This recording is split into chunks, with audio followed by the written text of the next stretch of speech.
আলিয়া, যার মনে গহনার প্রতি তীব্র বিদ্বেষ, পিসিমাকে উস্কে দেওয়ার এক মোক্ষম সুযোগ খুঁজে পায়। যখন পিসিমাকে খুঁজে পাওয়া যাচ্ছিল না, সেই সুযোগে আলিয়া পিসিমার কানে বিষ ঢালে। সে পিসিমাকে বোঝাতে চেষ্টা করে যে গহনা তার নামে নোংরা অপবাদ দিচ্ছিল। হ্যালো ভিউয়ার্স, সবাই কেমন আছেন?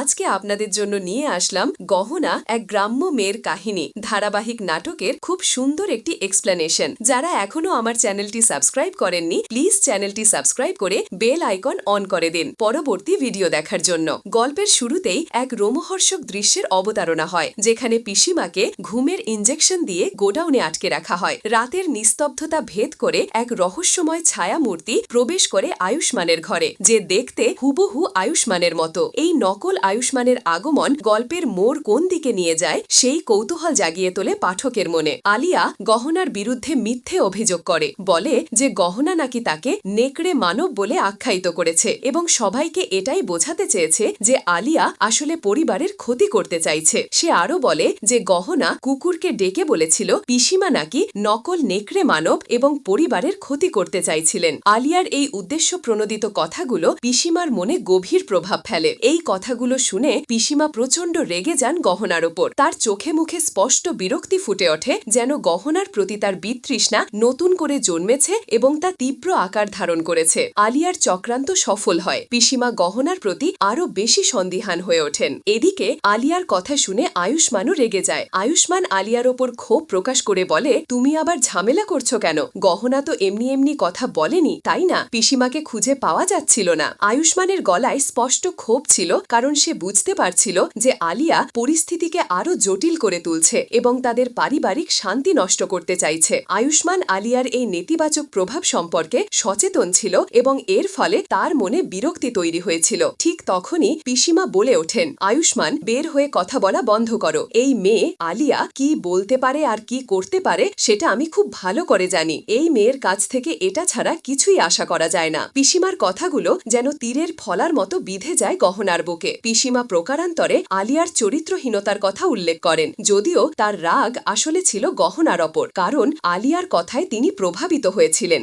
গহনা পিসিমাকে বোঝানোর চেষ্টা করে, না পিসিমা, তুমি আমাকে ভুল বুঝো না। আলিয়া বাড়িয়ে বলছে, যখন তোমাকে খুঁজে পাওয়া যাচ্ছিল না তখন আমি খুবই চিন্তায় পড়ে গিয়েছিলাম। আসলে নেকড়ে মানব যে কাউকে আঘাত করতে পারে, বাড়িতে তুমিও আক্রান্ত হতে পারো, সেটা তো কেউ বলতে পারে না, তাই না? তার ওপরে তোমাকে খুঁজে পাওয়া যাচ্ছিল না। প্লিজ আমায় ক্ষমা করে দাও পিসিমা। গহনার কণ্ঠে ছিল আকুতি, তার চোখে ছিল জল। সে বোঝাতে চায় যে তার উদ্দেশ্য খারাপ ছিল না, বরং সে পিসিমার সুরক্ষা নিয়ে চিন্তিত ছিল। কিন্তু পিসিমা তখন কোনো যুক্তি শুনতে রাজি ছিলেন না। তিনি বলে ওঠেন, এই থাম, তোর মুখ থেকে আর কোনো কথা শুনতে চাই না। তুমি যদি আমাকে এতটুকু সম্মান করতে তবে আমার দেওয়া শাস্তি মেনে নিতি, কিন্তু তুই সেই শাস্তি মেনে নিতে পারিসনি। আমার দেওয়া শাস্তি অগ্রাহ্য করছিস। পিসিমার প্রতিটি শব্দে ছিল কঠোরতা, এক বিন্দু নমনীয়তা নেই তার চোখে। গহনার প্রতি তার মনে একরাশ অভিযোগ জমেছিল, যা আলিয়ার কথায় আরও তীব্র হয়ে ওঠে। তার মনে হয় গহনা তার আদেশ অমান্য করেছে এবং তাকে অসম্মান করেছে। ঠিক তখনই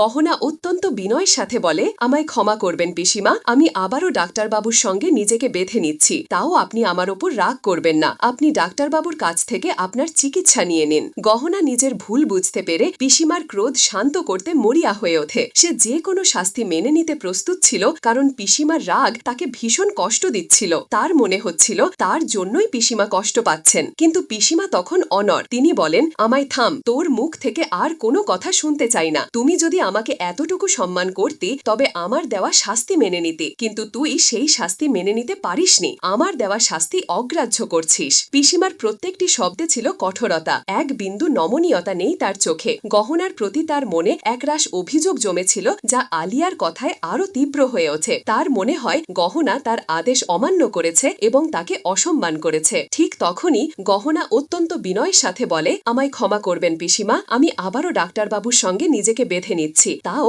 আপনি আমার ওপর রাগ করবেন না। আপনি ডাক্তারবাবুর কাছ থেকে আপনার চিকিৎসা নিয়ে নিন। গহনা নিজের ভুল বুঝতে পেরে পিসিমার ক্রোধ শান্ত করতে মরিয়া হয়ে ওঠে। সে যে কোনো শাস্তি মেনে নিতে প্রস্তুত ছিল, কারণ পিসিমার রাগ তাকে ভীষণ কষ্ট দিচ্ছিল। তার মনে হচ্ছিল তার জন্যই পিসিমা কষ্ট পাচ্ছেন। কিন্তু পিসিমা তখন অনড়। তিনি বলেন, আমায় থাম, তোর মুখ থেকে আর কোনো কথা শুনতে চাই না। তুমি যদি আমাকে এতটুকু সম্মান করতি তবে আমার দেওয়া শাস্তি মেনে নিতি, কিন্তু তুই সেই শাস্তি মেনে নিতে পারিসনি। আমার দেওয়া শাস্তি অগ্রাহ্য অগ্রাহ্য করছিস। পিসিমার প্রত্যেকটি শব্দে ছিল কঠোরতা, এক বিন্দু নমনীয়তা নেই তার চোখে। গহনার প্রতি তার মনে একরাশ অভিযোগ জমেছিল, যা আলিয়ার কথায় আরো তীব্র হয়ে ওঠে। তার মনে হয় গহনা তার আদেশ অমান্য করেছে এবং তাকে অসম্মান করেছে। ঠিক তখনই গহনা অত্যন্ত বিনয়ের সাথে বলে, আমায় ক্ষমা করবেন পিসিমা, আমি আবারও ডাক্তারবাবুর সঙ্গে নিজেকে বেঁধে নিচ্ছি। তাও আপনি আমার ওপর রাগ করবেন না, আপনি ডাক্তারবাবুর কাছ থেকে আপনার চিকিৎসা নিয়ে নিন। গহনা নিজের ভুল বুঝতে পেরে পিসিমার ক্রোধ শান্ত করতে মরিয়া হয়ে ওঠে। সে যে কোনো শাস্তি মেনে নিতে প্রস্তুত ছিল, কারণ পিসিমার রাগ তাকে ভীষণ কষ্ট দিচ্ছিল। তার মনে হচ্ছিল তার জন্যই পিসিমা কষ্ট পাচ্ছেন। কিন্তু পিসিমা তখনও অনড়। তিনি বলেন, আমার চিকিৎসা করতে হবে না, আমার চিকিৎসা আমি নিজেই করে নেব। তোরা সবাই আমার ঘর থেকে বের হয়ে যাও, আমাকে একটু একা থাকতে দে। পিসিমা যেন সবার থেকে নিজেকে বিচ্ছিন্ন করে নিতে চাইছিলেন। তার মুখে ছিল চাপা যন্ত্রণা, যা প্রকাশ পাচ্ছিল তার কথায়। তিনি হয়তো কোনো গভীর সমস্যার মধ্যে দিয়ে যাচ্ছিলেন, যা তিনি কারো সাথে ভাগ করে নিতে রাজি ছিলেন না। এদিকে আলিয়া আয়ুষ্মান আর গহনাকে আবার একত্রে বাঁধা দেখে হিংসায় জ্বলতে থাকে। তার মুখটা রাগে লাল হয়ে ওঠে। সে তাদের এই ঘনিষ্ঠতা সহ্য করতে পারছিল না। এই দৃশ্য তার মনে আরো বিদ্বেষ তৈরি করে। আলিয়া দ্রুত ছুটে গিয়ে আয়ুষ্মান আর গহনার দড়িটা খুলতে চায়। সে বলে, তোমাদের এভাবে থাকতে হবে না, আটক করতে হবে না। আলিয়ার উদ্দেশ্য ছিল তাদের এই বাধ্যবাধকতা থেকে মুক্তি দিয়ে নিজেদের মধ্যে দূরত্ব তৈরি করা, যাতে তাদের সম্পর্ক দুর্বল হয়ে যায়। কিন্তু তখনই গহনা তার হাত ধরে বলে, খবরদার আলিয়া, পিসিমার শাস্তি, পিসিমার কথা এভাবে অগ্রাহ্য করবে না। আমার চাইতে তাহলে কেউ খারাপ হবে না। যদি কারো শাস্তি মুকুত করতে হয়, সেটা পিসিমাই করবে। গহনার চোখে ছিল দৃঢ়তা। সে পিসিমার সিদ্ধান্তের বিরুদ্ধে যেতে রাজি ছিল না। সে জানত পিসিমার আদেশ অমান্য করলে পরিস্থিতি আরো খারাপ হতে পারে। ঠিক তখনই পিসিমা আবারও কঠোরভাবে বলেন, খবরদার আলিয়া, আমার কথার ওপরে একটাও কথা বলবেন না। ওরা দুজনে এভাবেই বাধা অবস্থায় থাকবে। যতক্ষণ পর্যন্ত না দরজা খোলা হচ্ছে, ততক্ষণ অবধি ওরা দুজনে এভাবেই থাকবে। সবাই আমার ঘর থেকে বের হও। পিসিমার আদেশ অমান্য করার সাহস কারো ছিল না। সবাই ধীরে ধীরে ঘর থেকে বেরিয়ে যায়, পিসিমাকে একা থাকতে দিয়ে। তাদের মনে ছিল মিশ্র অনুভূতি, ভয়, উদ্বেগ এবং কিছুটা হতাশা। এদিকে গহনা আর আয়ুষ্মান একসাথে বাধা অবস্থায় তাদের আলমারিটা গোছাচ্ছিল। গহনার মনটা ভীষণ খারাপ ছিল। সে খুব কান্নাকাটি করছিল। আয়ুষ্মান তাকে সান্ত্বনা দেওয়ার চেষ্টা করে বলে, গহনা, তোমার আবার কি হয়েছে? দেখো কিভাবে কাপড় গোছাতে হয়, আমি তোমাকে দেখিয়ে দিচ্ছি। আয়ুষ্মান এক হাতে বাধা অবস্থায় অন্য হাতে কাপড় গোছানোর চেষ্টা করে, কিন্তু কোনো কিছুতেই গহনার মনটা শান্ত হচ্ছে না। তার কান্না থামছিল না। আয়ুষ্মান গহনার চোখে জল দেখে অস্থির হয়ে ওঠে এবং আবারও জিজ্ঞেস করে, এই গহনা, কি হয়েছে বলো না? গহনা তখন বলে, আমার জন্য পিসিমা আপনাকে ভুল বুঝলেন ডাক্তারবাবু। তার মনে অপরাধ বোধ। গহনার এই কথায় তার গভীর দুঃখ প্রকাশ পায়। আয়ুষ্মান তাকে বোঝাতে চেষ্টা করে, দেখো, তুমি মন খারাপ করো না। তুমি যেটা করেছো সেটা তো পরিস্থিতির ওপর নির্ভর করে করেছো। তুমি তো এমনি এমনি পিসিমাকে দোষ দাওনি। পিসিমা তোমাকে ভুল বুঝেছেন। দেখবে পিসিমার রাগ কমে গেলে সবকিছু ঠিক হয়ে যাবে। কিন্তু গহনার মনে শান্তি আসছিল না। সে আরো কষ্ট নিয়ে বলে, না, পিসিমা নিজের চিকিৎসাটাও নিলেন না। আপনার ওপর অভিমান করেছেন শুধুমাত্র আমার জন্যই। গহনার কষ্ট আরো বাড়ে এই ভেবে যে পিসিমা নিজের জন্য নিজের শরীরের যত্ন নিচ্ছেন না, আর এর কারণ সেই নিজেই। তার মনে এক গভীর অপরাধবোধ জন্মায়। এদিকে পিসিমা আবারও সবার চোখের আড়ালে ঘরের ভেতরে ঢুকে যান। যে গোডাউনে একটি লোককে রাখা হয়েছে, ঠিক এখনো কেউ সেটা জানে না। গোডাউনের ঘন অন্ধকারে লোকটির চোখ জ্বলছে, তার মুখে এক রহস্যময় হাসি।